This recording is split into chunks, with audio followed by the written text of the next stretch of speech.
1절에 예수 그리스도의 종요 야고보의 형제인 유다는 부르심을 받은 자에게 편지하노라. 야고보의 형제 유다. 마태복음 13장 55절에 예수님의 동생들의 이름이 나옵니다. 그 보면은 야고보, 요셉, 시몬, 유다 그리고 누이들 그렇게 돼 있어요. 그러니까 최소한 예수님의 형제들이 예수님 포함해서 7남매 그렇게 볼 수 있어요. 야고보가 바로 제일 큰 동생이고 유다는 막내 동생이죠. 막내. 예수님의 막내 동생입니다. 야고보의 형제 유다.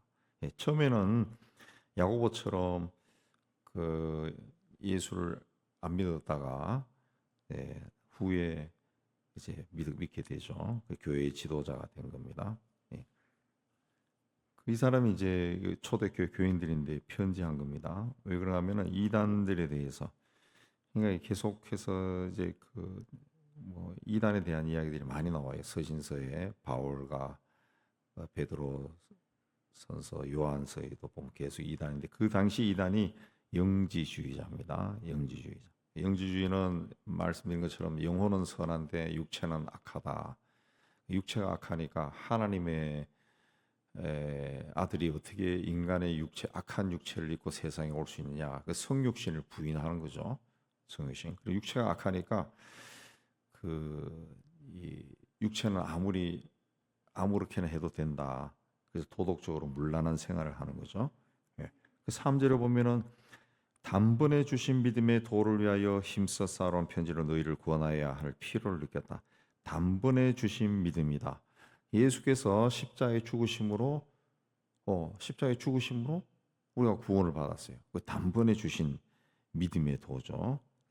그에 대해서 다시 이야기한다 그랬습니다. 이는 그렇게 하는 이유는 4절에 가만히 들어온 사람 몇이 있습니다. 가만히 들어온 사람 몇이 바로 이단들입니다. 영지주의자들. 이 사람들은 어떤 사람이냐? 하나님의 은혜를 방탕한 것으로 바꿨다. 방탕한 것으로 바꿨다. 그 육체가 악하다 그러니까 육신을 몸을 함부로 다뤄서 도덕적으로 그 문란한 생활을 한 거죠. 문란한 생활. 육신 더러운 거니까 악한 거니까. 이건 내 마음대로 하는 게 아니야. 내 마음은 내 영혼은 선한데 구원받았는데 이 육체가 지 마음대로 노는 거야. 이 말이 안 되는 건데 그렇게 하면서 막 산다는 거죠. 그렇게 막 살았다. 예. 이 구원은 하나님의 은혜로 받는 건데 그 방탕한 생활은 구원과는 상관이 없다. 그래서 그 물나는 생활을 조장한 겁니다. 이들은 경건하지 아니한 자다. 옛적부터 이 판결을 받기로 미리 기록된 자니 경건하지 아니하여. 경건하지 않는다는 것은 하나님을 두려워하지 않는다는 거죠. 하나님을 두려워하지 않아서 이제 우리 주 예수를 부인하는 자다. 단번에 주신 믿음을 부인하는 자다. 부인하는 자다. 그렇습니다. 그래서 5절에도 너희가 본래 모든 사실을 알고 있으나 내가 다시 생각나게 하노라. 그럼 이제 성경에 대해서 쭉 이야기합니다. 주께서 백성을 애굽에서 구원하여 내시고 후에 믿지 아니한 자들을 멸하셨다. 그렇습니다. 하나님께서 백성들을 애굽에서 구원하여 내시고 놀라운 일을 행하셨습니다. 구원하여 내시고 홍해가 갈라지고 만나를 먹이고 또 바위에서 물이 터져서 먹게 하고 그런데 그걸 믿지 않았죠. 사람들이. 그때는 아멘 아멘 했는데 좀 생활이 불편해지면 또 원망하고 막 그랬다는 거죠. 그래서 그런 사람들은 멸하셨다. 다 멸망시켰다. 그러니까 이게 무슨 이야기냐 하면은 영지주의자들처럼 처음에는 예수를 믿었지만은 생활하다 보니까 이해가 안 돼. 인간적으로 이해가 안 돼요. 어떻게 하나님이 인간이 몸으로 온다는 말이야? 그건 아닌 것 같아. 그래서 그 인간의 몸은 더럽고 우리 영혼은 예수 믿었으니까 구원받았다. 근데 우리 육체는 그게 아니야. 이건 내 마음대로 해야 돼. 이게 초대교회 당시의 그 헬라 문화의 영향을 받은 로마의 문화 자체가 굉장히 인간의 몸을 숭상하는 문화 아니에요. 그래서 지금까지도 남아 있는 그 그리스 로마 문화의 그 유적들, 그 동상들이 보면은 지금 이 시대에 살아가는 우리가 봐도 굉장히 아름답잖아요. 굉장히 남자나 여자나 굉장히 아름답. 예. 그러니까 그거 뭘리 하는가 하면은 그 당시의 문화 자체가 이 쾌락주의라 쾌락주의. 예. 쾌락주의. 예. 몸을 사랑하는 그런 시대죠. 그런 시대. 예. 그러니까 영혼은 구원받 예수를 믿었는데 내 영혼은 구원받는데 이 육신은 그런 세상 속에서 살고 싶은 거예요. 예. 그 인간의 마음을 노리고 영지주의자가 이제 들어온 거죠. 영지주의가. 그래서 이 몸은 이건 뭐 세상이 악한데 뭐 내가 원하지 내 마음은 원하지만 내 육신이 말을 안 듣는데 육신이 너무 악하구나. 그냥 살아. 넌 구원받았어. 세상이 악한데 뭐. 그러니까 이제 영지주의가 막 번져나가는 거죠. 그 시대에 이제 막 번져나. 그러나 그렇게 한 자들은 그 출애굽할 때도 하나님이 구원하신 자들인데 후에 믿지 않은 자들, 하나님 멸하셨다. 그래서 그런 자들은 결국 망한다 그랬어요. 망한다. 그리고 또 자기 지위를 지키지 않고 처소를 떠난 천사들, 이제 사탄이죠. 사탄과 사탄의 그 졸개 노릇하는 이제 악한 영들이죠. 악한 영들이 되어버렸죠. 이들이 큰 날의 심판까지 흑암에 가뒀다. 흑암에 갔다. 천사라 할지라도 그 하나님을 떠났을 때는 하나님이 버려버린다. 그 있습니다. 마찬가지로 그 영지주의자를 비롯해서 초대교회 이단들도 뭐 처음에는 구원을 받았지만은 그러나 후에 하나님이 원하시는 구원의 길로 걸어가지 않을 때는 심판을 받는다. 천사도 그렇게 했다는 거죠. 천사도 했다. 또 7절에는 소돔과 고모라 이웃 도시들도 음란하게 살다가 육체를 따라가다가 불의 형벌을 받았다. 불의 형벌을 받았다. 그렇습니다. 그런데도 꿈꾸는 이 사람들도 육체를 더럽히고 권위를 없이 여기고 영광을 비방한다. 그랬습니다. 자, 9절에 천사장 미가엘이 모세 시체에 관하여 마귀와 다투고 변론할 때 감히 비방하는 판결을 내리지 못했다. 그런데 요거는 그 외경, 우리가 지금 읽는 성경은 정경이라 그럽니다. 정경이고 요거 외에 이제 외경이 있어요. 외경은 이제 가톨릭은 외경을 읽죠. 외경에 모세 승천기라고 하는 데 있는데 그 모세가 죽었을 때 마귀가 모세의 그 시체는 내 것이다. 그렇게 주장했어요. 왜냐하면 모세는 살인을 한 자예요. 애굽에 있을 때 왕자였을 때 살인을 했어요. 악한 자라는 거죠. 마귀가 봤을 때. 그러니까 육체가 악하다는 거지. 육체가. 악한 거는 다 내 거다. 마귀가 그렇게 주장했다는 거죠. 마귀가 주장했다. 그렇습니다. 그럴 때 그 천사장 미가엘도 마귀에 대해 가지고 주께서 너를 꾸짖으시기를 원하노라 그렇게 말했다는 거죠. 천사장이 미가엘이 마귀를 물리칠 권세가 있지만은 심판의 권세는 하나님께 있다. 그걸 이야기하는 겁니다. 심판의 권세는 하나님께 있다. 그러니까 달리하면은 하나님이 반드시 그런 자들을 심판한다. 그 이야기입니다. 반드시 심판한다. 반드시 하나님이 심판한다. 그러므로 우리는 하나님 앞에서 겸손해야 됩니다. 10절에 이 사람들은 무엇이든지 그 알지 못하는 것을 비방한다. 그렇습니다. 이단들이 알지 못하는 것은 그 모르는 것을 이야기하는 게 아니라 원뜻을 보면은 이해하지 못하는 거 비방한다. 자기가 이해하지 못하는 것은 함부로 말한다. 비방한다. 그렇습니다. 이해하지 못하는. 우리가 이제 신앙생활 때도 보면은 이해하지 못하는 것들이 있어요. 이해하지 못하는 거. 그런 거를 이제 함부로 이야기해서는 안 되는 거죠. 또 그들은 이성 없는 짐승같이 본능으로 하는 그것으로 멸망한다. 본능으로 하는 거죠. 본능으로 이해하는 거. 인간의 본능으로 이해하는 거. 우리에게 본성이 있죠. 본능으로 이야기하는 거죠. 그 육체적인 겁니다. 육체적인 거. 예, 본능으로 몸이 반응하는 거. 그 멸망한다는 거지. 이성은 짐승 같다. 예. 이성은 짐승이나 알지 못하는 거, 이해 못하는 것입니다. 이게 그 이성은 짐승 같다. 그 생각 못한다는 거죠. 생각을 못한다는 거죠. 이해하지 못하고 생각하지 못한다. 알지 못하고 이성은 짐승. 제대로 알지 못하면은 가만히 있어야 되는데 제대로 알지 못하면서도 자꾸 말한다는 거죠. 이게 옳다. 그럼 막 주장하고 그렇게 한다는 거죠. 제대로 알지 못하고 이해도 못하면서 이성은 짐승처럼 본능으로 자꾸 본성이 자꾸 튀어나와서 이야기하는 거예요. 그러니까 달리하면은 자기의 어떤 개인적인 경험을 절대하는 겁니다. 꿈, 예. 뭐 꿈꾸는데 꿈이 뒤숭숭해. 그렇게 하면 안 될 것 같아. 예수 믿는 사람도 그렇게 하는 사람이 있다는 거지. 그 기도할 때 어떤 이상한 느낌이 온다든가, 뭐 어떤 감정이 생긴다든가, 그럴 때 그걸 절대화해 버리는 겁니다. 절대화해 버리는. 예.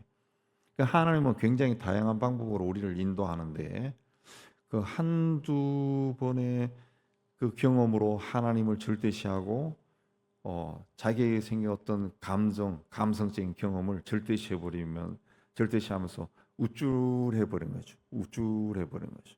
예. 그게 굉장히 위험한 거죠. 굉장히 위험한. 그게 진리인 것처럼 자기가 경험한 독특한 체험으로 자꾸 이야기한다는 거죠. 근데 그게 위험한 거예요. 그래서 유다도 자꾸 성경 이야기를 한다. 성경 이야기. 성경 말씀에 근거를 둔 이야기를 해야죠. 성경 말씀에 나오지 않은 것들은 위험합니다. 하나님이 전능하신 분인데 우리에게 필요한 것은 성경에 다 기록을 해놨죠. 기록해 놨습니다. 이 외의 것도 있다라고 주장하면은 위험해지는 겁니다. 위험해지. 자꾸 어떤 자기 경험을 자꾸 앞세워서는 안 된다는 거죠. 그래서 여러분이 읽어보셨는지 혹 모르겠지만은 예수 전도단을 만든 로랭 커닝햄 목사님이 쓴 책, 하도 오래전에 읽어가지고 하나님 당신입니까? 그 책인가? 거기 보면은 이분이 하나님의 뜻을 발견할 때 그 방법이 나와요. 자기가 기도하다가 어떤 뭐 갑자기 빛이 보였다, 갑자기 환상이 보였다, 어떤 생각이 떠올랐다, 그거 안 합니다. 그렇게 하지 않아요. 어떻게 하냐? 이게 하나님의 뜻인가? 같이 기도하는 거예요. 같이 스태프들하고 여러 명이 같이 이 주제를 놓고 같이 기도해서 기도하고 난 다음에 서로 마음을 열고 말하는 거예요. 당신은 여기에 대해서 어떻게 생각하는가? 나는 이렇게 생각해. 나는 이렇게 생각해. 그걸 모으는 겁니다. 모아서 이건 하나님이 하라고 하는 것 같다. 그 결정을 내리는 거예요. 그렇게 그 결정이.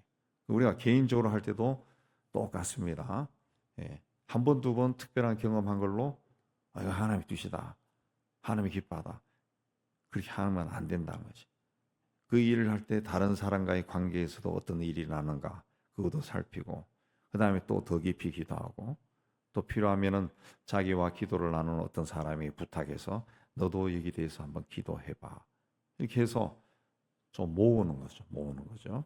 인간이 어떻게 하나님의 생각을 그렇게 잘 알 수 있어요? 예.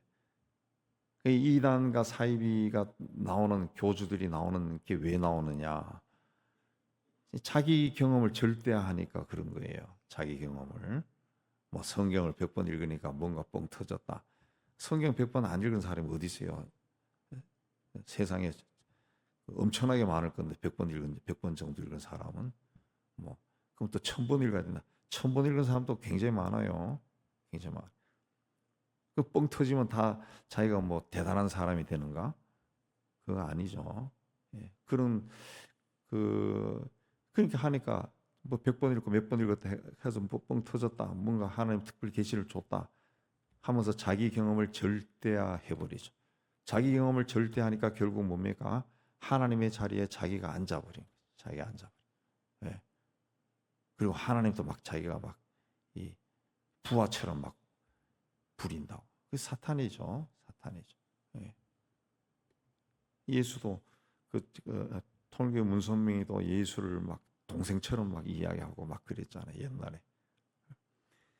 그게 되는 거예요. 그러니까 알지 못하는 거, 이성은 짐승같이 본능으로 아는 거, 예, 본능으로 우리 인간의 어떤 본성에서 막 튀어나오는 것들, 그걸 굉장히 조심해야 됩니다. 조심해야. 항상 우리는 하나님 앞에 겸손하고 하나님 말씀 안에서 우리가 서 있어야 됩니다.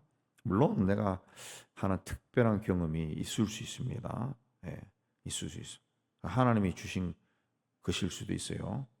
그러나 그걸 가지고 있다 해서 그걸 절대화시키고 나는 너희들과 달라, 나 따라와, 뭐 이렇게 한다든가 그렇게 하는 게 아니라 자기는 그걸 내면적으로 가지고 있고 그걸 하나님 앞에 서는데 굉장히 그 도움이 되는 걸로.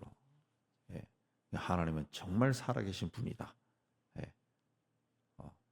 그 움직일 수 없는 사실로 자기가 가지고 있는 그런 게 있어야죠. 저도 많지는 않지만은 그 특별한 경험들, 뭐 제가 이야기도 한 것 같은데 몇 가지가 있어요. 몇 가지 있어. 하나님의 음성을 들었다든가, 환상으로 한번 봤다든가, 예수님을 환상 중에 한번 봤다든가 그런 게 있는데 그걸 절대하지는 않습니다. 내 안에서는 절대하죠. 절대하고. 그래서 예수 그리스도 하나님은 분명히 살아계신 분이다. 그게 이제 확신, 그걸 이제 가지고 있죠. 가지고 있지만 그걸 자꾸 이야기하고 거기에 플러스 시키고 플러스 알파 시키고 그걸 하나로 뭘로 만들고 하면은 저도 일찌감치 교주가 됐을 겁니다. 적어도 몇천 명은 모아가지고 내 마음대로 컨트롤하고 뭐 그랬을 거예요. 근데 그거 위험한 거죠. 굉장히 위험한 거죠. 말씀에 비춰서. 성경에 안 나오는 거는 본인의 어떤 특별한 경험은 자기의 신앙을 위해서 자기가 가지고 있는 거는 좋죠. 좋지만 그걸 다른 사람에까지 막 가르치고 이렇게 하는 것은 좀 위험하다라는 거죠. 위험하다. 그래서 11절에도 가인의 길에 행하였다. 가인도 자기의 어떤 본성이죠. 본능. 아니 왜 하나님이 상식적으로 자기가 생각할 때 아니 이거 받아줘야지 왜 안 받아줘? 화가 나는 거죠. 발람의 얼어진 길. 그 하나님이 저주하지 말라는 그랬는데 하나님의 백성들을 막 저주해 버리죠. 고라의 폐역. 고라의 폐역은 고라의 반역입니다. 하나님이 세운 모세의 지도자 모세에게 반역해 버리죠. 이건 결국 뭐냐? 암초라는 자기 몸만 기르는 목자요, 물 없는 구름이요, 열매 없는 가을 나무다. 그랬습니다. 소망이 없다는 거죠.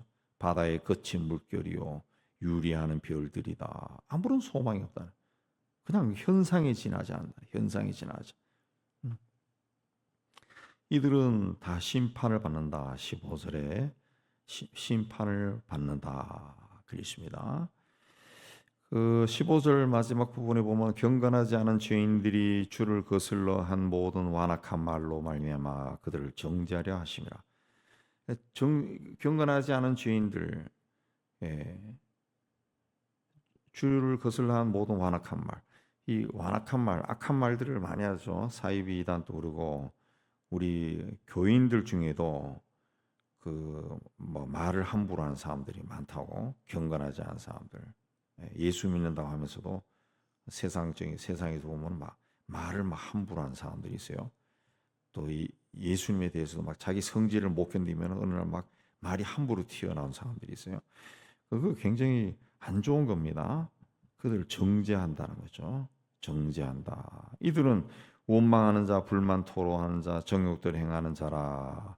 입으로 자랑하는 말을 하며 이익을 위하여 아첨하는 사람들이다. 아첨한 사람들이다. 그렇습니다. 이들이 바로 발람과 같은 자고 고라 일당과 같은 자고 가인과 같은 자들이고 19절에는 분열을 일으키고 육에 속하고 성령이 없는 자다. 또 마지막 때의 18절에 경건하지 않은 정욕대로 행하며 조롱하는 자들이다. 그랬습니다.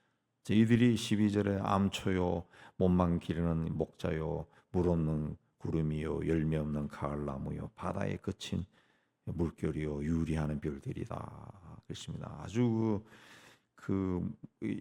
예를 든 문장들이 참 멋지지 않습니까? 이런 자들이잖아. 아무 소망이 없는 자들이야. 아무 소망이 없는 자. 예. 그러나 너희들은 20절에 지극히 거룩한 믿음 위에 자신을 세우며 성령으로 기도하며 하나님의 사랑 안에서 자기를 지키며 영생에 이르도록 우리 주 예수 그리스도의 긍휼을 기다리라. 우리에게서 가장 중요한 게 영생이에요. 영생. 우리가 언제 세상을 떠날지 모르지만 영생 이런 겁니다. 영생 이런 겁니다. 영생.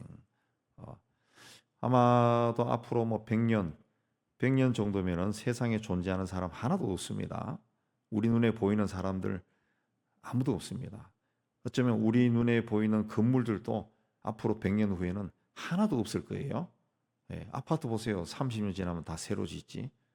100년 지나면 아무것도 없을 거예요. 아무것도 없을 거예요. 예. 제가 그 중학교 졸업하고 서울 올라왔는데 가끔 고향에 가면은 모르겠어요. 전혀 모르겠어요. 동네가 어딘지를 전혀 몰라요. 몇 년에 한 번씩 가면은 어딘지 전혀 몰라요.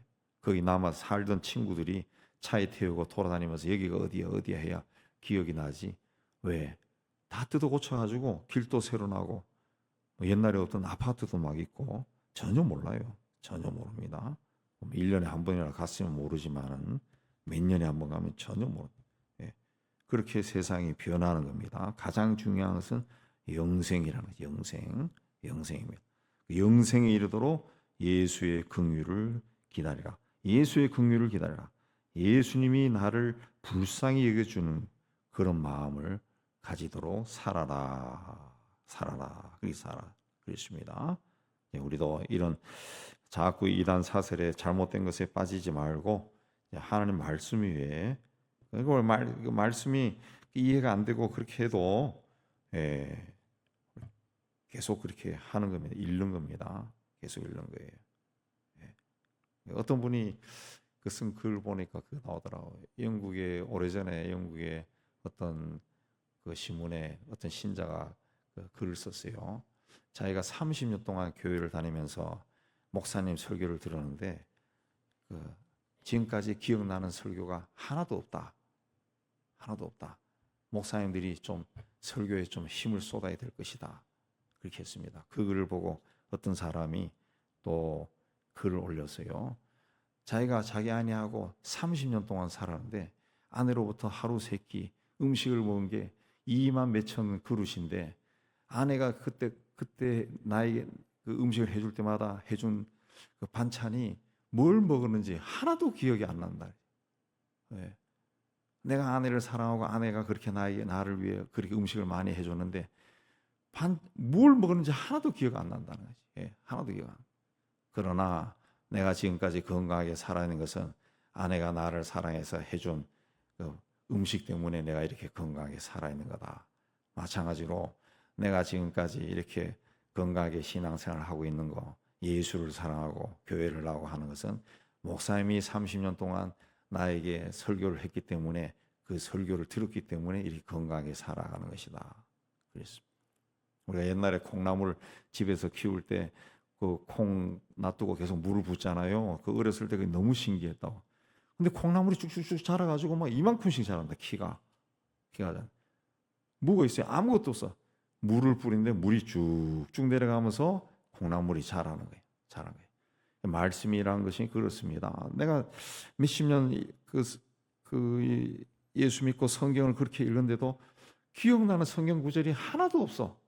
저 목사님 저도 그래. 가끔씩 보면은 요즘도 그래서 이거 좀 성경 구절을 외워야 되겠다. 그 생각이 들 때가 참 많아요. 그래서 가지고 다니면서 외워요. 카드를 가지고 외우는데 기억이 잘 안 난다. 물론 기억이 나서 어디 뒤지고 하지만은 기억이 안 나요. 여러분도 그럴 거예요. 내가 그렇게 읽었는데 기억이 안 나네. 나는 그 신앙 자체가 완전히 막 소뚜껑 같은 신앙인가 봐. 그렇게 생각할 수 있죠. 그러나 내가 그렇게 몇십 년 동안 성경을 뭐 열심히 읽든 하여튼 꾸준히 읽든 읽었기 때문에 이렇게 신앙생활을 하는 거예요. 새벽에 나올 마음이 생기고 주님을 부르고 무슨 일이 있을 때 고개를 숙이고 예수님 그런다. 예. 그러니까 성경이 이해되든 이해되지 않든 교회에서 나눠준 맥체인 그 읽기표 따라서 꾸준히 읽는 것이 중요하다. 30분이면 읽거든요. 꾸준히 읽는 것이 중요해. 그 말씀이 내 영혼 속에 막 새겨지는 거예요. 그래서 가장 중요할 때 그 말씀이 나를, 태초에 말씀이 계시니라. 말씀이 뭡니까? 말씀이 예수님이요. 그 말씀이 나를 붙든다고. 그래서 내가 살아. 영생에 이런 것이 가장 중요합니다. 영생에 이르도록 하나님의 사랑 안에서 자신을 지키며 영생에 이르도록 우리 주 예수 그리스도의 긍휼을 지켜라. 기다려라. 이 말씀 가운데 세워지기를 주의 이름으로 축복합니다.